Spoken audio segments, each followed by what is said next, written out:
সন্দেশখালী কাণ্ডের সময় বিশেষভাবে উঠে এসেছিল পিঠে প্রসঙ্গ। পিঠে তৈরির অছিলায় ডেকে মহিলাদের সঙ্গে নোংরা কাজ করা হতো বলে অভিযোগ উঠেছিল। আর সেই অভিযোগকে কেন্দ্র করে রীতিমতো তোলপাড় পড়ে যায় গোটা রাজ্যে। সোমবার 30শে ডিসেম্বর সন্দেশখালীতে পা রাখলেন মমতা বন্দ্যোপাধ্যায়। সেখানে মঞ্চে তার মুখে উঠে আসে সেই পিঠে প্রসঙ্গ। আগে হ্যাঁ, তিনি এই মঞ্চ থেকেই বলেছিলেন যে পিঠে পার্বণ হবে তো, কি মা বোনেরা পিঠে হবে তো। সভায় উপস্থিত মহিলাদের উদ্দেশ্যে মমতা বন্দ্যোপাধ্যায় প্রশ্ন করেন, পিঠে হচ্ছে মা বোনেরা, পৌষ পার্বণ হচ্ছে। একই সঙ্গে মহিলাদের উদ্দেশ্যে মমতার বার্তা, কেউ ডাকলেই চলে যাবেন না, সরকার আপনার দুয়ারে আসবে, তাদের বলবেন, তারা আপনার কাজটা দেখবে। শোনা যাক ঠিক কি বলেছেন মমতা বন্দ্যোপাধ্যায়, শুনুন। পিঠে পালো হচ্ছে মা বোনেরা, পৌষ পার্বণ হচ্ছে, মেলা হচ্ছে, পিঠে পার্বণ হবে, ইতু পুজো হয়ে গেছে, লক্ষ্মী পুজো হবে, নবান্ন হবে। সবাই ভালো থাকবেন আর মিলেমিশে থাকবেন, কোনো দুষ্টু লোকের খপ্পরে পড়বেন না।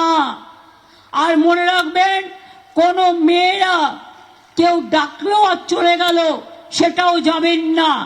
আগে দুটো ব্রিজ করে দিয়েছি, আবার আমি একটা ব্রিজের কথা বলে গেলাম। আবার যখন টাকার সংকুলন হবে, আমাকে 16 লক্ষ বাড়ি আবার করতে হবে। এই 12 লক্ষ বাড়ির টাকার যোগান দিতে হবে, খাদ্য ভাণ্ডারের টাকা যোগান দিতে হবে, স্বাস্থ্যসাথীর টাকা যোগান দিতে হবে, লক্ষ্মীর ভাণ্ডারের টাকা যোগান দিতে হবে। সংখ্যালঘু, আদিবাসী, OBC, schedule caste, general caste সকলের জন্য, কৃষক থেকে শুরু করে শ্রমিক থেকে শুরু করে তাদের সমস্ত প্রজেক্ট চলবে। আমি যখন রেল মিনিস্টার ছিলাম, জানেন তো, আমি যখন রেল মিনিস্টার ছিলাম আমাকে সবাই বলতো, আমাদের বাড়ির সামনে একটা স্টেশন করে দেবেন। আমি বলতাম হ্যাঁ, লোকসভা থেকে রাজ্যসভা একটা স্টেশন করে দিলে আরো ভালো হয়। সুতরাং এটা মানুষ বলতেই পারেন যে ইছামতি নদীর উপর 1000টা ব্রিজ হোক, কিন্তু সেটা তো সম্ভব নয় ফিজিক্যালি। তাই জেটির উন্নয়ন করা হচ্ছে, জেটি ঘাটের উন্নয়ন করা হচ্ছে, লঞ্চ বাড়ানো হচ্ছে, স্পিড বোট বাড়ানো হচ্ছে, এবং ট্রান্সপোর্ট থেকেও যা যা করার সেগুলোও করা হচ্ছে। তাই আপনাদের সকলকে আমি বলবো, পিঠে পালো হচ্ছে মা বোনেরা, পৌষ পার্বণ হচ্ছে, মেলা হচ্ছে, পিঠে পার্বণ হবে, ইতু পুজো হয়ে গেছে, লক্ষ্মী পুজো হবে, নবান্ন হবে। সবাই ভালো থাকবেন আর মিলেমিশে থাকবেন, কোনো দুষ্টু লোকের খপ্পরে পড়বেন না। আর মনে রাখবেন, কোনো মেয়েরা কেউ ডাকলেও আর চলে গেল সেটাও যাবেন না। আপনাদের অধিকার, আপনাদের নিজস্ব অধিকার। সরকারি যখন প্রজেক্টের পরিকল্পনার জন্য চেষ্টা করবেন, সরকার দুয়ারে সরকার করবে, আপনার দরজায় আসবে, আপনি তাকে বলবেন, সে আপনার কাজটা দেখবে।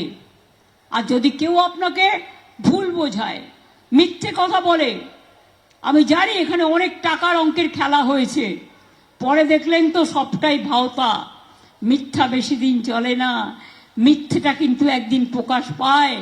আমি চাই যা হয়েছে হয়েছে, আমার মনে নেই, আমি ভুলে গেছি। আমি মনে রাখতে চাই সন্দেশখালীর মেয়েরা, ছেলেরা, তারা 1 নম্বর স্থানে আসুক, তারা ভারতবর্ষে 1 নম্বর হোক, তারা সারা বিশ্ব জয় করুক, সারা বিশ্বে 1 নম্বর হোক, তারা এগিয়ে যাক, তারা এগিয়ে চলুক, এবং তারা গান গেয়ে বলুক, শুকনো গাঙে আসুক জীবনেরও বন্যার উদ্যম কৌতুক, শুকনো গাঙে আসুক জীবনেরও জয়গান গাও, জীবনেরও জয়গান গাও, জীবনেরও জয়গান গাও। জীর্ণ পুরাতন যাক ভেসে যাক, যাক ভেসে যাক, যাক ভেসে যাক। উল্লেখ্য, রাজ্য রাজনীতিতে অতি পরিচিত নাম উত্তর 24 পরগনার সন্দেশখালী। শেখ শাহজাহান ও তার সাঙ্গপাঙ্গদের বিরুদ্ধে স্থানীয়দের আন্দোলনকে ঘিরে দফায় দফায় শিরোনামে উঠে এসেছে এই জায়গা। পরবর্তীতে লোকসভা নির্বাচনের সময় সেখানে বিজেপির হয়ে লড়াইতে নামেন রেখা পাত্র। বারবার আলোচনার কেন্দ্রবিন্দুতে এসেছেন রেখা। নির্বাচনী লড়াইয়ে রেখার পাশে দেখা গিয়েছে এলাকার বহু সাধারণ মানুষকেও। এদিকে গোটা সন্দেশখালী পর্বে বারে বারেই প্রশ্ন উঠেছে মমতা বন্দ্যোপাধ্যায় কবে যাবেন সেখানে। অবশেষে 30শে ডিসেম্বর সোমবার সন্দেশখালীতে গেলেন মমতা বন্দ্যোপাধ্যায় এবং মঞ্চ থেকে তিনি বার্তা দিলেন যে দুষ্টু লোকেদের খপ্পরে পড়বেন না। এখানে প্রশ্ন হচ্ছে এই দুষ্টু লোক তিনি কাকে বলতে চাইলেন? দুষ্টু লোক কি শেখ শাহজাহানকে বলতে চাইলেন, যিনি তার দলেরই একজন নেতা, মানে স্থানীয় সেখানকার নেতা ছিলেন?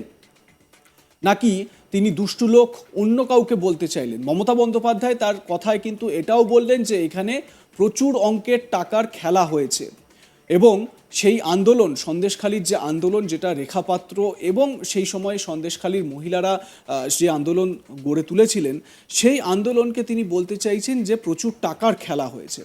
খুব স্বাভাবিকভাবে তিনি সেখানেও, মানে এক্ষেত্রেও এই দুষ্টু লোকেদের খপ্পরে পড়ার প্রসঙ্গ কিন্তু উত্থাপন করতেই পারেন, এটা বলার অপেক্ষা রাখে না। তো সেক্ষেত্রে মমতা বন্দ্যোপাধ্যায় দুষ্টু লোক কাকে বলতে চাইলেন, এটা খুব তাৎপর্যপূর্ণ।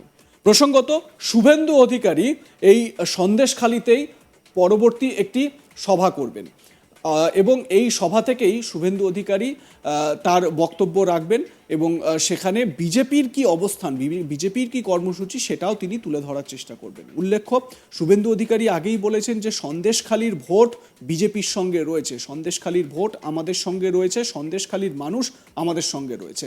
যতই সন্দেশখালী নিয়ে মুখ্যমন্ত্রী কোনো বার্তা দিন না কেন, সন্দেশখালীর মানুষ তৃণমূলের সঙ্গে যাবে না বা মুখ্যমন্ত্রীর কথায় ভেসে যাবে না। প্রসঙ্গত, আপনারা হয়তো খেয়াল করেছেন শুভেন্দু অধিকারী বিভিন্ন সময় কিন্তু হিন্দু ভোটের কথা বলেন। 39% হিন্দু ভোট বিজেপি পেয়েছে, আর 5% হিন্দু ভোট পেলেই সরকারে চলে আসবে বিজেপি। এবারে এই সন্দেশখালীতেও, মানে বসিরহাট লোকসভার অন্তর্গত একটি বিধানসভা এই সন্দেশখালীতেও এই সন্দেশখালীর হিন্দু ভোট গিয়েছে বিজেপির ঝুলিতে। ভোটের বাক্সে আমরা সেটাই দেখতে পাচ্ছি, কারণ 7000 ভোটে রেখা পাত্র লিড করেছিলেন এই বসিরহাট লোকসভা কেন্দ্রে সন্দেশখালী থেকে। তো স্বাভাবিকভাবে এটাও কিন্তু রাজনৈতিকভাবে খুব গুরুত্বপূর্ণ। মমতা বন্দ্যোপাধ্যায় সেই বিষয়টিকেও মাথায় রেখেছেন, কারণ তার মতো রাজনীতিবিদ অবশ্যই এই বিষয়গুলোকে মাথায় রাখেন। আপনাদের মতামত জানাতে ভুলবেন না। দেখতে থাকুন আজ তাক বাংলা। সাবস্ক্রাইব করুন ইউটিউব চ্যানেলটি, বেল আইকন হিট করতে ভুলবেন না। আমাদের হোয়াটসঅ্যাপ চ্যানেল ফলো করুন।